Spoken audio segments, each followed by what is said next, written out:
Welcome to the Collection Podcast. I'm here with one of my favourite photographers. He is an absolute beast in the social media game, and he's someone you need to be paying attention to. And I envy a lot of his work.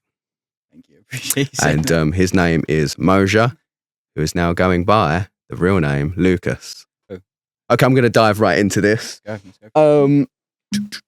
Did you ever hear about sorry, it's a bit serious to start.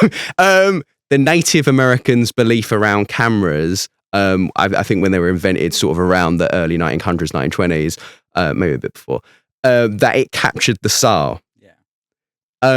I've heard, I heard this from a photographer years ago, and I think he was trying to like flirt with somebody. He was trying to flirt with a model, one of my friends, and he was like, oh yeah, I love photography because I feel like I'm capturing someone's soul. But I looked into it a bit more ahead of our interview because it's something I wanted to bring up. I didn't know if other photographers knew about it. It's actually like a very negative spin on it. It was actually a lot to do with mortality and death, and they didn't want to use the cameras because they felt it took part of your soul before you go into the afterlife. I just thought it was quite interesting that maybe some guys or girls are using it to flirt these days, but it's actually a very negative spin. Yeah, it was quite negative. I think multiple cultures had that reaction to it. Yeah. Yeah. I mean, especially when at the time probably hadn't really even seen more than their reflection in water. I know. There's a physical copy, hard, real thing that's them. They recognize as them. It's very understandable. And I still don't know how it works, but how we get an image on there, but it works somehow. Well, prior to there being digital cameras, it's a really weird thing with light and imprinting the impression. I don't know. Do you have a particular philosophy around photographing people? No, but I think an interesting thing that I bring up quite a lot recently is I've watched it's another podcast called Walkie Talkie, and it follows street photographers around New York. And I kind of put this line down, or this like sliding scale when it comes to street photography. Is like on one end you got your Bruce Gildens, like very out for the shot, say what you will about how he does it. He gets beautiful photos, he gets interesting photos, but the comment that a lot of people make is, he gets very unaware subjects in quite an aggressive fashion, and that I think he's probably the person you'd say as a street photographer takes. I think there's more photographers like Trevor Wisecup as well, following in that kind of like style, who say we will, I love his photos, I love them, they're great. And it is that kind of voyeuristic nosy thing that we all have of like, you walk past a window and you're like, oh, what have they got in there, what's their layout like, what's that? It's like that kind of like looking into someone else's thing. And then on the other end of the that scale, there's the photographers who go out there and they're like sort of more community led, and they're like want to get to know someone. What are you doing here? Who do you know? You live here? Oh, you grew up here? Oh, exactly. Introduce me. And they do these projects and these beautiful books where they like really lay out who all these people are. And it's like this real sliding scale of like kind of like person here who really wants to invest himself in the community and know everyone and be invited in, and then someone here has just got that outside observer. And it's like I don't see like right or wrong, I just see like the different ways of doing it, and I love both. I would say I kind of find this one more interesting because as a viewer psychologically you're just wanting more, whereas this one it's like here's everything, here's the people like posing awkwardly and looking kind of boring, and it's like doesn't really do much for me, but it's like that's probably what I would end up doing myself, because I've struggled to take those kind of pictures. I struggle to kind of it's the one type of photography that it can immediately go wrong and get you in a lot of hot water depending on the subject. And I see what you mean. It's two different tones of voice. Maybe they're trying to say two different things because one of those on one side of the scale, they're not interacting with the people, and a lot of the time the people are unaware that they're part of the photos. I don't know how that works for licensing down the line if they end up becoming big photos. That'd be really interesting if you saw yourself on a photo and you'd be like, this is one awards. Why am I in the photo? Well, that's kind of the difference between like the public laws we have in the UK, US versus like Spain, for example. Spain, you can't be doing those photos, taking those pictures, selling them. On the street here, I take a picture of you out, we're having coffee, or you're on the street. You come, it's like, you delete that. Oh, that's me. You're like, you can't really do shit. Legally, I own that. I can do whatever I want. I can put it on I can put it on a billboard tomorrow if I want. You can't do fucking shit about it. That's mad. Yeah. Oh, wow. Wow, okay, moving on. Your work has I think more recently, like a clear visual link to film. Can you talk about maybe the role it plays, some of your favorite films, favorite directors, and just how it inspires you? Oh, movies, film. Yeah. Yeah. Just I guess specifically talking about like the American Psycho piece. Oh, okay. Yeah. Yeah, the American Psycho piece, that was... So, yeah, the films are coming out now in the work. And that's mainly because I've spent the last 10 years in the film industry doing sort of lighting, DOPing, making movies. And I haven't watched many films. I really haven't consumed many movies. It's interesting. And only recently I've sort of like bought a television, started watching movies. So that's why I'm sort of... All these movie references are coming out. Obviously, it's very like easy and like it's something for people to attach onto. And just, I understand the psychology of someone viewing that kind of projects. Like if you put it to something they know, bang, they understand it. But the main ethos behind that project was supposed to be the kind of like... It feels like the last few Halloweens, I've just seen like loads of guys like dressing up in suits. And like I see the whole like red pill community, the black pill, whatever you want to call it, like the kind of like unhealthy mindset of like guys idolizing this person who's supposed to be a bad character. Same way of like Wolf of Wall Street. Everyone's like, yeah, I'm trying to be like fucking him. That's like, an interesting one, Wolf of Wall Street. Yeah, it was how to be like him. It's like, no. That's really interesting. Yeah, it seems like he's such a fan favorite, and obviously like he's out doing talks now, and people are paying money to. But he did essentially like grift people in the beginning with the penny stocks, like old people. It never started on a good. It's always weird because, and obviously the character is likable, the actor is super likable. So yeah, I think a lot of films, they make you feel uneasy about, well, this is a bad person. But for some reason, I'm really drawn to this person. I really like this person. It's difficult. It's like a lot of time we just want these things, but it's the difference between like what your ego wants and like what you know to be good for yourself. Yeah. And like I think that's just the thing I see the most with like the people say idolizing Patrick Bateman, and that's like they're probably a lot of them younger. And I know myself, I didn't see the difference between my ego speaking and myself, the person who wants what's good for me. And I can see that it's their ego being like, yeah, I want fucking that body, I want that apartment, I want that money, I want that access. And it's like the reason behind that project I did it was like, well, I feel like if it was, and originally I was quite upset actually, well, not upset, but we were going to have a slightly more, the model was very cool. Yeah. It looks cool. Looks the part, she looks like, she's got like, yeah, man, kind of vibe about her.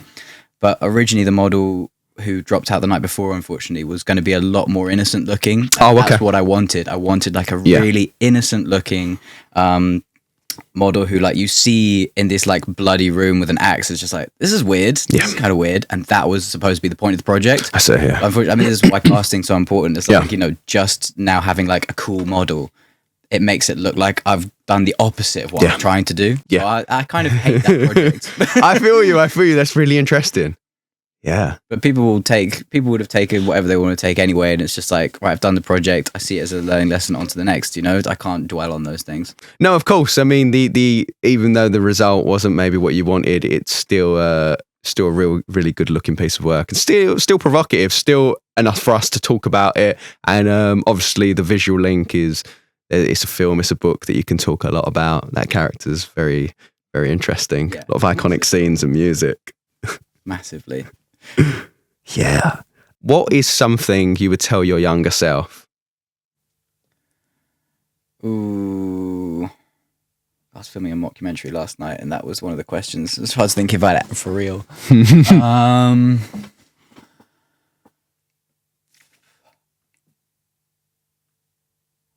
I think it would definitely be to have more self-worth in like, not so much in my work, but in myself. And this is something like I've kind of got from going to America more. Like some people would say like, oh, it's fake, that kind of like fake. Oh yeah, it was nice to meet you, blah, blah, blah. It was nice to meet you. Kind of like when I first got to London when I was 18, I kind of learned in the first few months that people say shit they don't mean. And it's like, I was like, oh, like when someone's like, oh yeah, this was lovely, we should hang out. I had to like quickly learn that that's not real. Over here in London, you're saying? Yeah. Because I was not from London, from the countryside.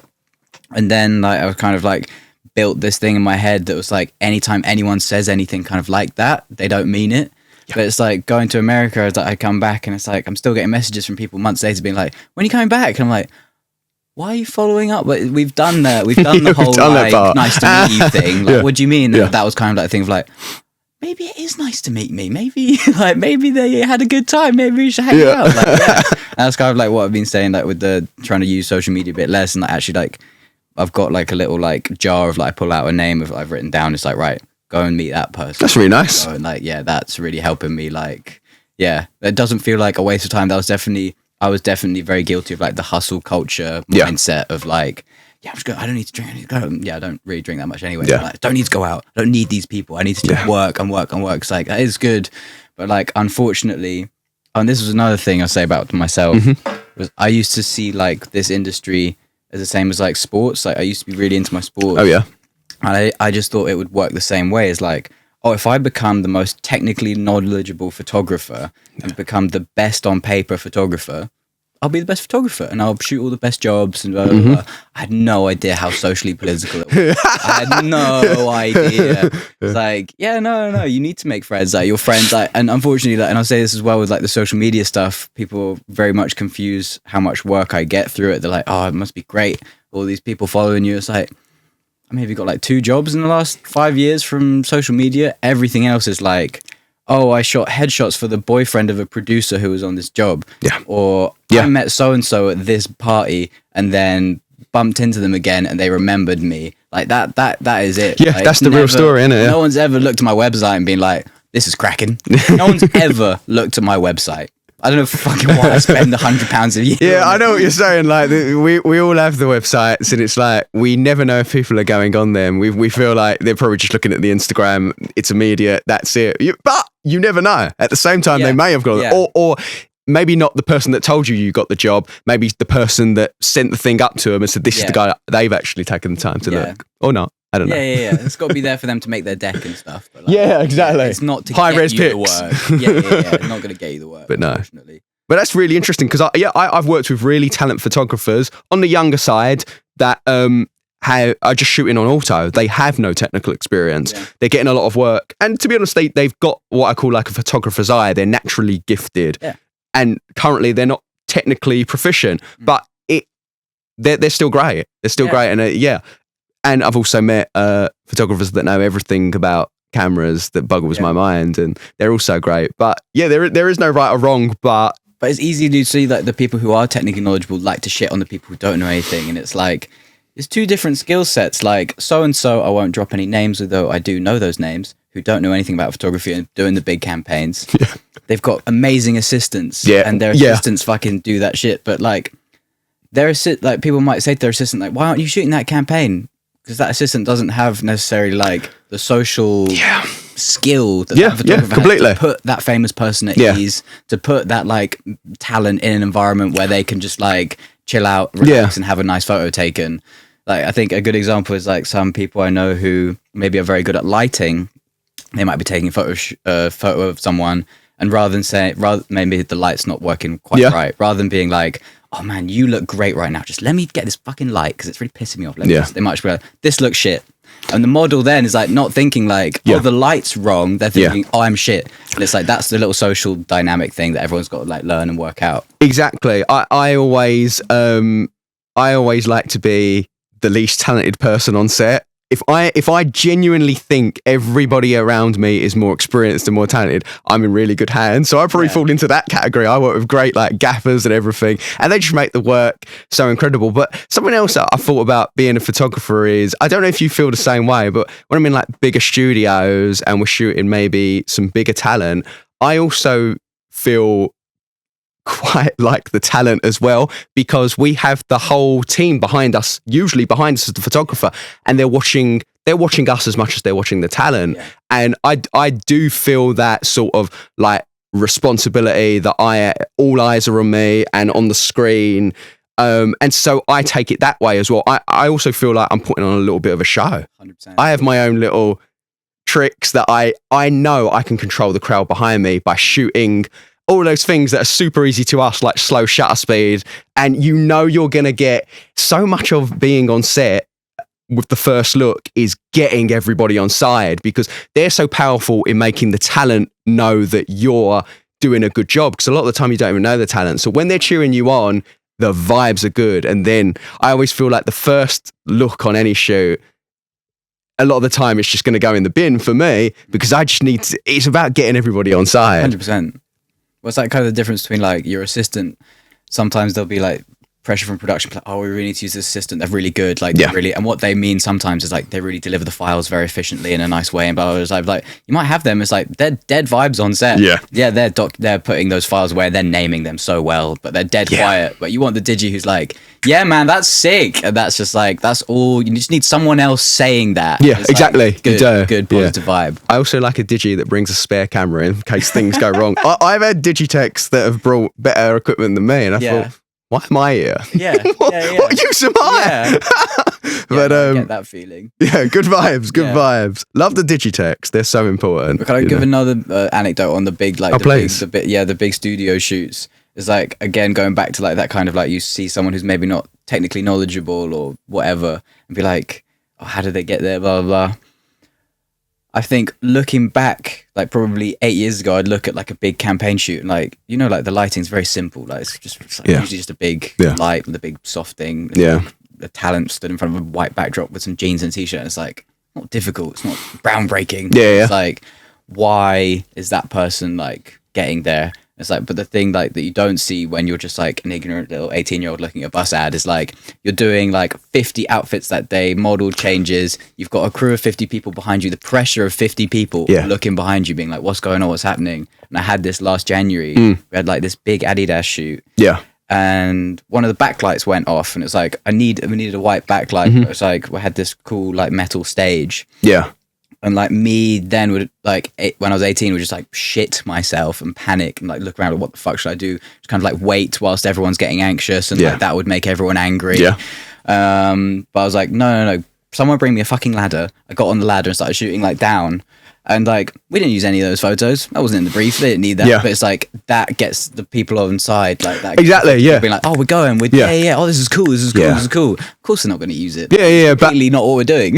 But that, see, that's you being in control of the room. And I feel like it's our responsibility. Well, sometimes there's producer and something, but it is our responsibility just to control that room. And that is nothing to do with photography. That means you can go into any field, and as long as you can control the room, you can get 50% of the work done. It's a very important skill, you know. Moving on though, this might be similar to what the Adidas shoot you're talking about, but what is the worst thing that's happened on set? I haven't got to be specific about the shoot. You were going to say this. I get asked this a lot, like just when I'm like having a drink after a shoot. So I'm like, what's the worst thing that's ever happened? And I always really struggle with this, and I think it's because like I've been doing the artist way recently with a friend. Like it's this book about like, sort of, you've got to write down insecurity and stuff. And it's like, I really feel like I've kind of gaslit myself into such a positive mindset that I really struggle with these sorts of things, where it's like every time something goes wrong, I just see it as like, right, I won't do that again. I know not to do that again. Like a really simple one is like, I get a lot of people complaining about like, oh, the client's asking this and the client's asking that. I'm like, well, next time, you know, make sure you discuss with the client not to, you know, expect this and expect that. And it's like every time like I find myself getting upset with the client is like, they've hired me, and you always have an initial conversation with them. It's like, you just keep adding to that list of like things I need to prepare for them to say. And like agreements you have to have in place is like, oh, you want an extra load of this? Okay, well that will cost money. And it's like, you can either then when that comes to you be like, okay, I want to pay if we want to go further, but that might strain the relationship. Where you say, okay, in future, this is what normally blah blah. I'll do you a solid this one. There's a lot of doing people solids as well. But then it's like you just like every time you do a solid, just note that down in the like fucking right. I want to be paid for that next time. I know. Oh man, it's not easy. Something we ask all of our guests is, when's the last time you cried? Oh, I went to see Hemnet the other day. Oh, yeah? Hamnet, Yeah. Fuck. Any good? I see it all the billboards, but... Yeah, the first half... Well, we went to go see Marty Supreme. It was fully booked. And then they were just like, you should watch this. And I was like, oh, I don't... Yeah, different vibe. And then like the first half of the movie, I was just like, this is so boring. What's going on? Like, oh, this is so slow. Second half of the movie, I was just like on the verge of tears. But like I think this goes back to like the whole sort of like hustle culture thing. Like I've only been able to like feel my emotions the last like year and a half. It's like I'd never been in touch with that, didn't understand it. And I think that definitely has like a big link to like finally in the last year I've got like enough money to be able to like, all right, I've sorted my like financial stress. That was like hierarchy of needs, like get the bills paid, get the bills paid. And as soon as the bills are paid, it's like, right now it's time to like sort me out. And I had this with like a friend of mine who's like doing the same thing, like same trajectory in music career. Like we both came up together. Yeah. And like he would always say, you know, for him it was physical health. It was like, you know, once I've got that deal, I'm gonna get the trainer, gonna get the food right, gonna get this right. And for me, it was always like gonna start the mental stuff. It was like, you know, and then we kind of got that at first stage, and it's like, oh, we're here. It was like, oh, don't know if I want to do that yet now. And like, fuck that.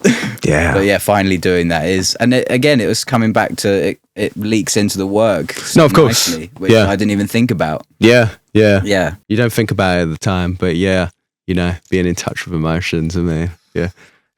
Really horrible. Yeah, it's a difficult thing in life, but that probably is the point of life, or a big part of it, you know, to feel. There's a lot of people out there that probably can't feel emotions in full range because they've got some sort of block. Yeah, well, so you put that block there because I've got other shit to deal with, and then I did write a poem the other day about it. It was like, I feel like it was like I had this fire, and it was like just the fire was like lighting the way, and I was like, right, fucking go and go get it. Yeah. And now it feels like it's more just like water, where it's like it's not this burning like it's just this, but water's just as powerful. Yeah, it's like sort of like go with the flow, just like not get upset and like fire off about stuff, or like not feel like I'm chasing. It's like you feel like I've gone through that kind of like, once I've done a campaign, once I've done multiple campaigns, once I've done a campaign for this much money, once I've done someone famous, once I've done it on film, once I've done it. There's always something. When is it going to be done? Well, I reckon the answer's never, isn't it? I think you have to make a concerted effort that this is it, because you know, how much money is too much money? What shoot is big enough? There isn't. And I think like then you'll just create new problems. Oh, I've done a big shoot with a really big talent, but I need to go back to the there was too many people on set. You know, it lost some of its value. Then I need to shoot these raw and gritty things that are closer to me. And it just goes, I don't know. I don't know. I don't know the answer. I'm still in the mix. I still haven't found it. I feel like there's the like pattern I keep finding myself in is like, it's almost like the acceptance, everything's fine, this is all I need, blah, blah, blah. But then you do have that want, because I know this is just like an unhealthy mindset, but I'll get out anyway, which is like, I'm like, no, what I have is enough. I don't need for anything. I don't want for anything. And then it's like, when I believe that, it's like, oh, well, I have everything. Everything's done now. I might as well fucking kill myself. Because what's the point of living if I'm not going to do anything? And it's like, I don't want to do the same thing every day. That's why we do what we do. Yeah. But yeah, it's like the two sides of the coin. I want everything. I want nothing, so I should just die. It's like somewhere in there's like a nicer balance, and it's like just looking for that. Balance is a really difficult thing. Yeah. It's the answer to everything, probably, but it is actually really hard. It's so easy to be on one end of any kind of spectrum in life. But yeah, I guess you burn out quickly that way. Yeah. It's hard to like focus, because when you're like in for penny, like full in on everything, it's so easy to focus on it. When you're trying to balance, it's just like, I don't know, I say like right now I've got like a big project I'm doing, but it's like part of what I'm doing is like try to be more social, try to see people a bit more, try to catch up. And it's like, oh, that was such a nice catch up, such a good time the other day, that was really nice. And it's like, oh, that was like 3 evenings I lost. I could have been working on that project. What the fuck am I doing? Yeah, you probably made the right decision. Yeah. You probably have. Because I know I would have like just done that and not got as far as I thought I would, and then just been upset, and then, you know, we've had no one to share those frustrations with. Exactly, you know. Yeah. I hear that. Do you believe in aliens? Yes. Okay, next question. Can you talk about your why? How? What do they look like? Why? Oh, I don't know. That's so open to interpretation, but that's what's so fun about it. Do you believe there's life on other planets? Yes, but I don't know if in the same way that I love the flatland explanation for life, which you don't mean the flat Earth explanation for life? No. Oh, okay, we need to. No, just no flat Earth, okay? Flat land. Woo! Which, if you go, anyone who's on YouTube right now, just search for Flatland video, and there'll be this old guy sat at a nice mahogany desk talking about it. But I feel like if you watch that, you'll see the character who plays the Matrix. What are they called? The Neo or Morpheus? No. Agent Smith. Agent Smith. Yeah, Agent Smith definitely got his voice from this guy. Oh, anyway, okay. He's explaining it, and what he says is like, so imagine your world is 2-dimensional. You're in this 2-dimensional world, and he puts a circle there, and it's like, that's you. And then imagine this apple, it's part of the 3-dimensional world, which we live in, we understand. And this apple wants to like interact with this circle, and they put the apple like can't. shout to it, can't see it, but it's there. It knows the circle is there. It's like, we're that circle. And then you imagine the apple goes through that 2-dimensional space. Yep. It travels through. The circle does not see the whole apple. It sees slices, segments passing through and changing. And it's like, boom, it's there and then it's gone. It can't then go and explain to its circular and square friends that are flat what it just saw, what it experienced. I think the same way about more of our dimension for aliens. It's like they're not like a 3-dimensional thing like us. We can't comprehend it yet. Probably, but I think it's uncomprehensible. I like that. Fun. And if you're also on YouTube, look for Flat Earth and enjoy a good laugh. enjoy a bloody good laugh. Yeah. Can you talk about your favourite photo? Is there a favourite photo you've taken? Have you got one that like really comes to mind? Maybe I have. Yeah. I don't want to talk about. Yeah. No, I feel like a favourite photo is definitely it's something that will be forever changing. And I think my favourite photos right now are obviously the things that like are so attached to my career and things like I reckon that photo could be seen by someone who will commission me to do something that'll get me money. It's like that it's valued off of what it can get me in the now. Yeah. Whereas I know in 20 years time I'm going to look back at the pictures of my family and my friends and they will be worth more than anything. I could burn my whole like commercial catalogue and not care. But then when it comes to like favourite photos, like for me it's every week. 'Cause every week I do something new and it's like a new film developing technique and I finally handprint it in a nice way. It's like bang, that's my new favorite. I like that. Yeah. That's just been an ongoing thing of like the next technique. So like once I accomplish a technique, it's like that little mission check in the game. Yeah. But yeah, it's definitely going to be the pictures of my family. Oh yeah, and that's a beautiful answer. Yeah.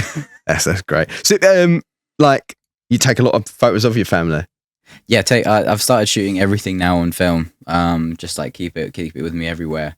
That's brilliant. But yeah, I try to consciously take as many photos of friends and family as I can. And as well, there's another thing. I feel like I always take these pictures of my friends and they hate them. And they're like, and it's always because they're grinning because I purposely take them when they're really happy and they're like, that's like, amazing. Oh man, I look so ugly. Like, get that out of my face. Yeah.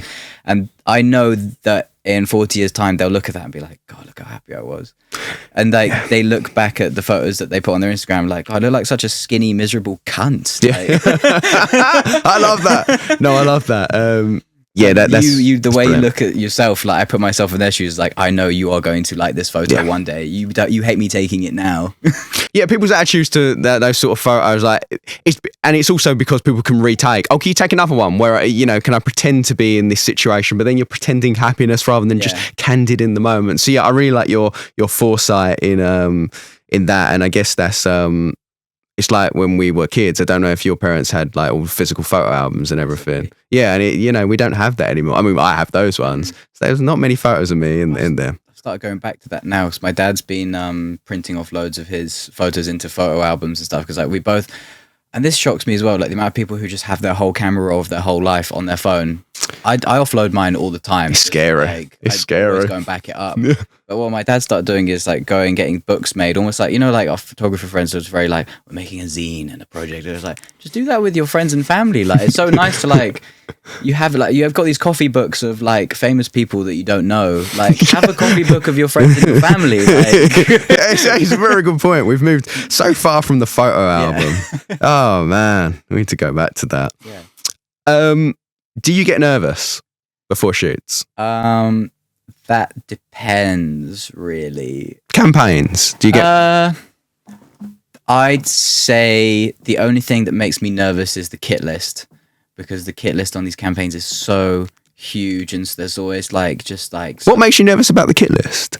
So I did a lot of sparking work. I do know, like, I know about my Big Bens, know about my scaff, know about my swan necks. Amazing. But it's like, when it's laid out to you as this like 3-page PDF of like, we want 30 of this and 10 of this, and we want a 12 silk and this, and it's just like, oh fuck, like they're like, this is like the part when like your assistants really like that's the part where I really like surrender to them. It's like, is the kit list perfect. Yeah. Do we have backup of everything? Yeah. And then it's like that's the bit that makes me nervous. The shooting is like, that doesn't make me nervous. Yeah. I'm just scared that we're going to turn up on the day and be like, why can't we put this up in the air? Yeah. Like, that's the bit that scares me, because I know everything else is going to be. Yeah, no, I feel you. Yeah.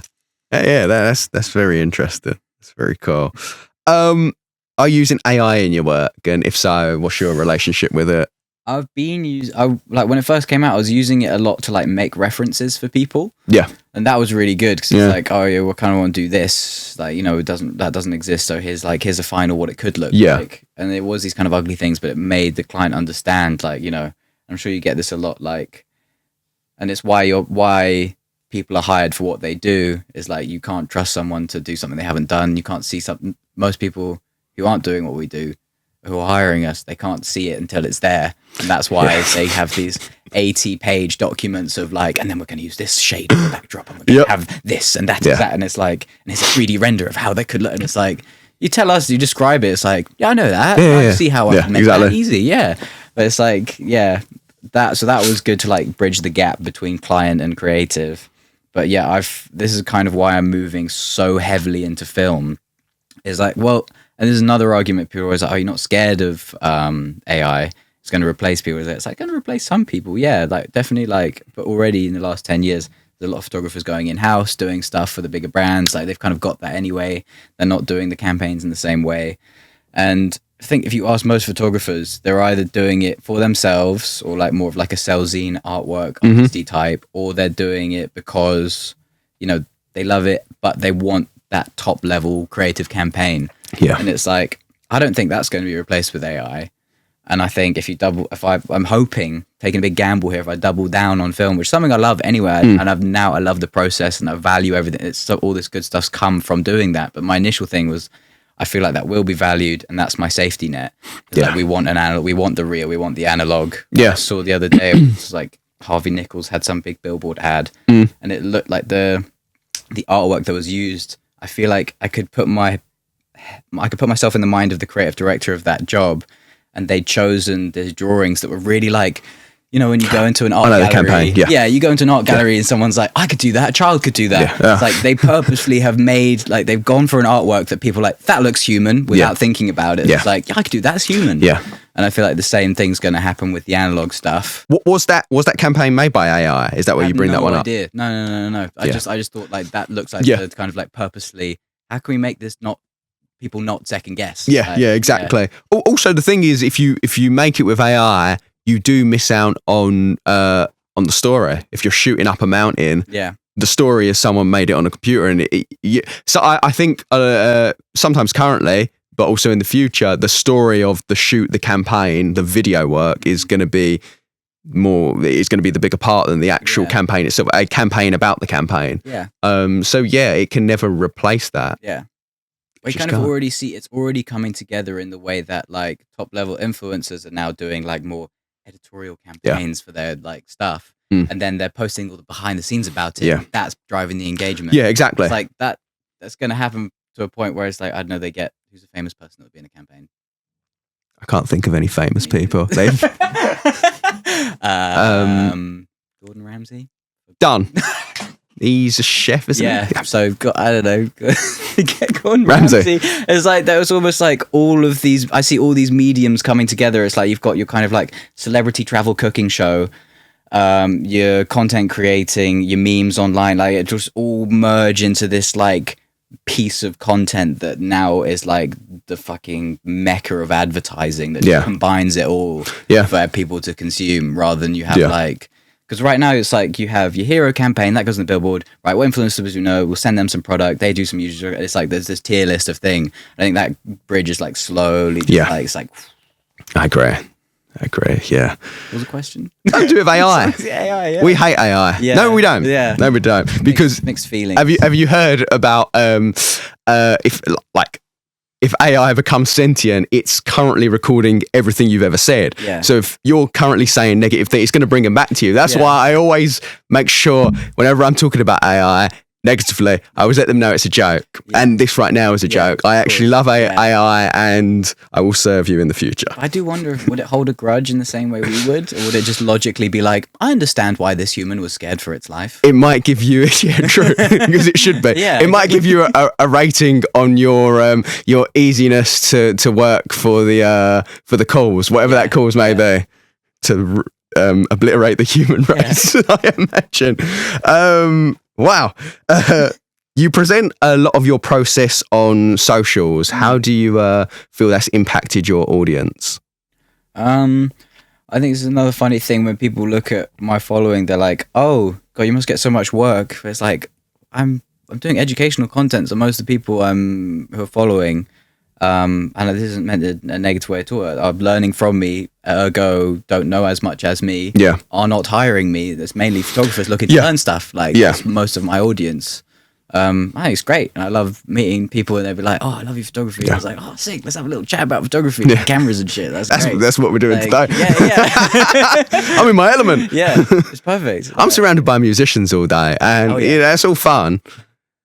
I don't care about compressors, guitar strings. I was just saying, I just want to talk to a photographer. Yeah. Or we can just joke about things that are probably really geeky to the rest of the world. But I need to be around my own kind. Yeah. And I don't mean it in that way.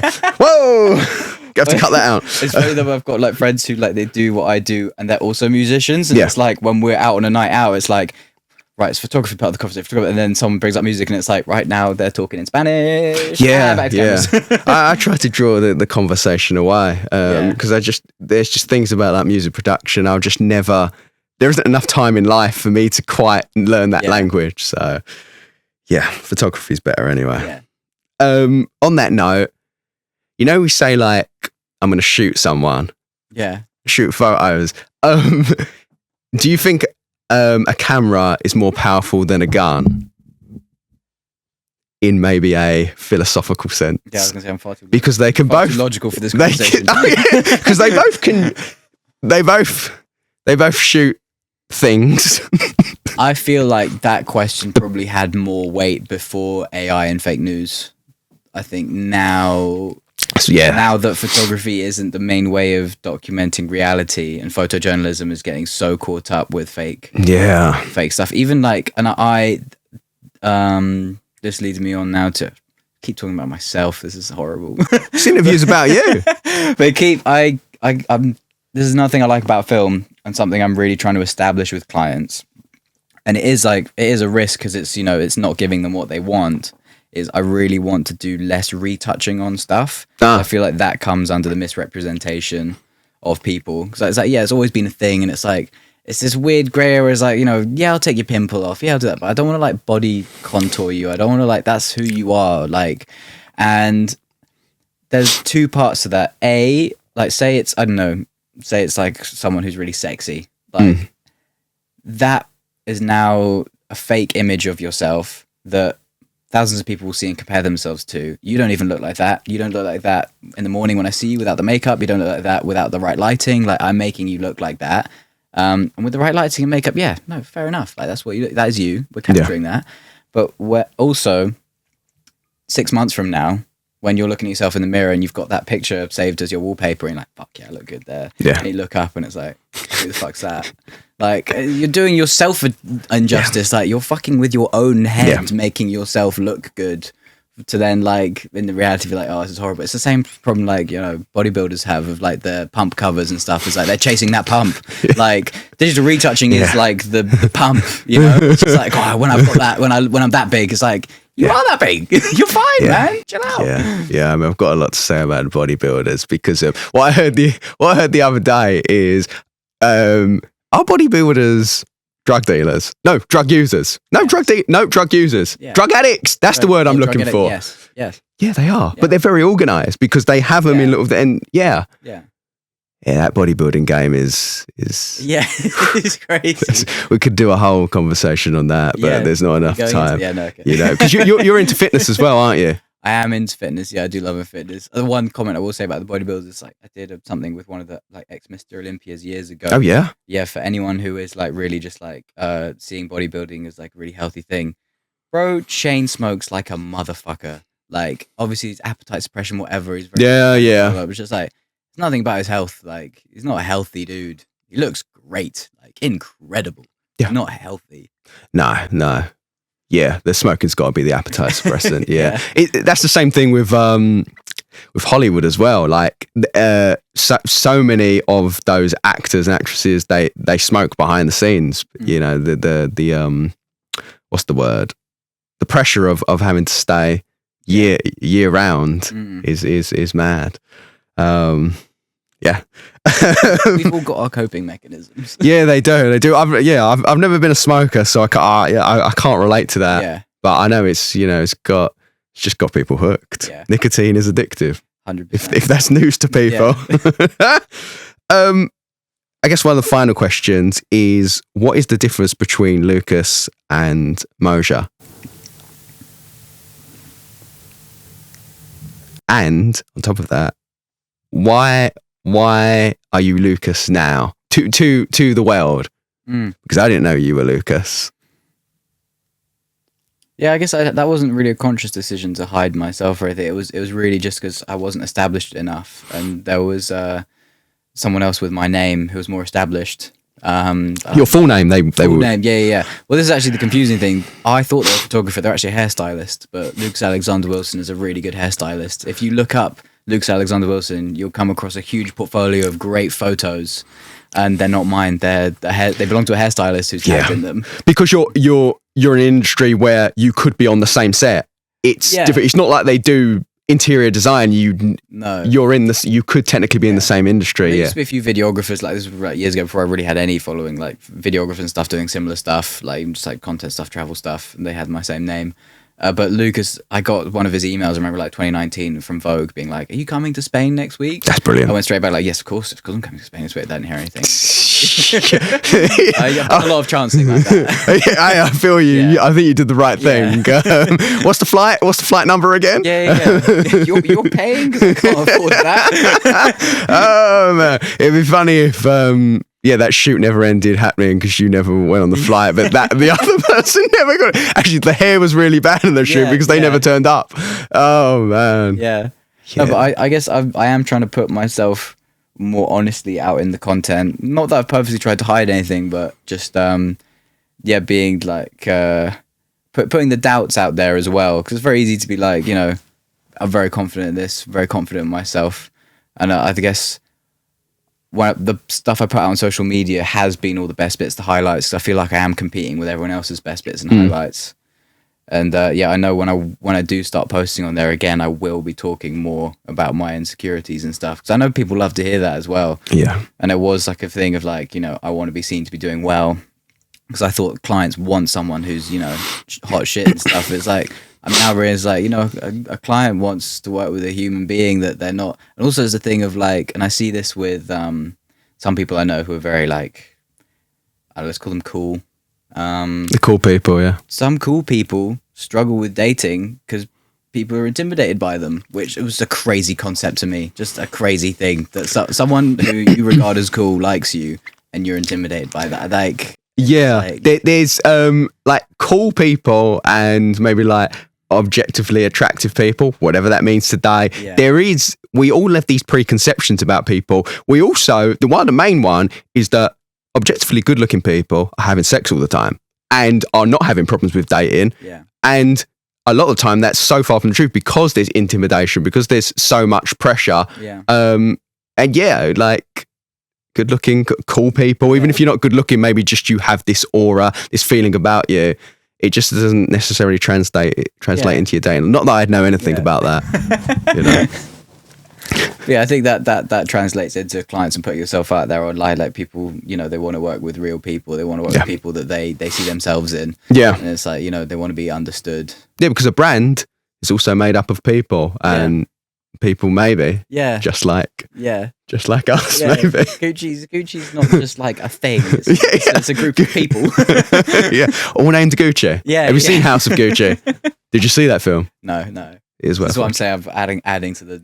That one's worth watching. That one's good. Big Lady Gaga fan over here. Okay. She does an amazing performance. I think I might wrap it up there on my Lady Gaga.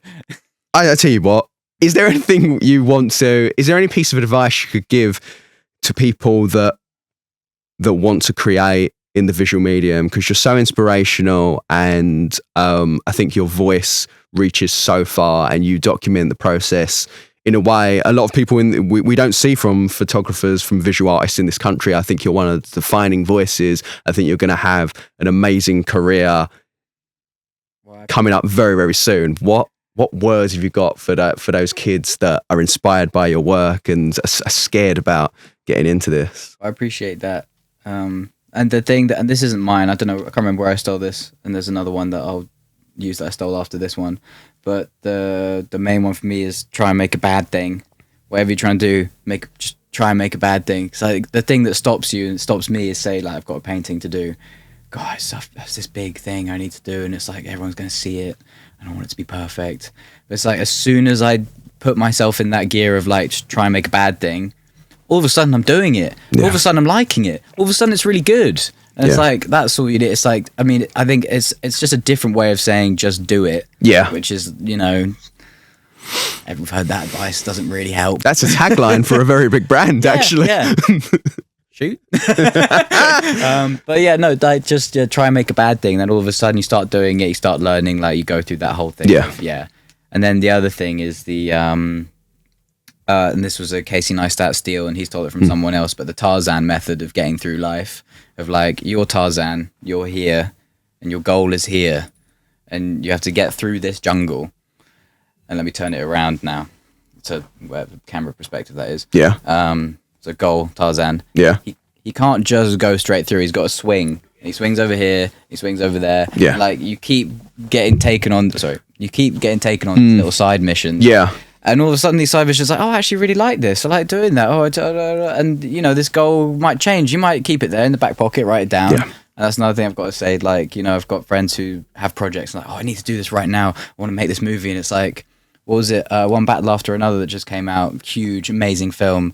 They wrote that 30 years ago or something. Some of these things, like, you're not ready to make that project right now, maybe. You need to go and learn this and blah, blah, blah. I know, like, every time I take on a project, it's like, yeah, this is going to be the most fucking great. And I look back and it's like, God, I really learned a lot on that. Jesus Christ. The next one's going to be good. Some hard lessons. But no, I think that's a great piece of advice. And you've got to get all your bad ideas out. And also, if you make something bad, it might actually be good. It might actually turn out good. Yeah. And someone else might like it.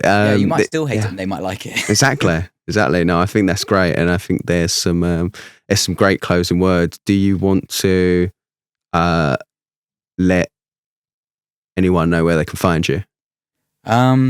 Yeah, on Instagram, moja.wtf. There's probably enough stuff for you to scroll through and consume until I start posting there again after I have my little break. Yeah, come back soon. The internet needs you. Yeah, and then I'm posting more long form stuff on YouTube, and that's really where I'm going to start trying to put my energy, because I really feel like you can sort of actually digest stuff there rather than just like, here's a little 10-second snippet of what I've actually been saying that you can digest and then forget as you scroll onto the memes. It's like, you know, when I watch YouTubers, I feel like I know them and I like learn from them. Whereas I watch content, it's like, I'll save that for later when I've got time to think about it. But right now I've got to scroll on. It's like, yeah. So like, check out the YouTube if you want to actually digest some stuff. Get on there, get on the YouTube. We're going to wrap this. It's been an absolute pleasure. You're an inspiration. You're an inspiration to the kids. The world needs you. This is the first episode of 2026. Absolute pleasure talking to you. One of my favorite photographers. It's good to kick the year off in a good way. I hope we can do more together.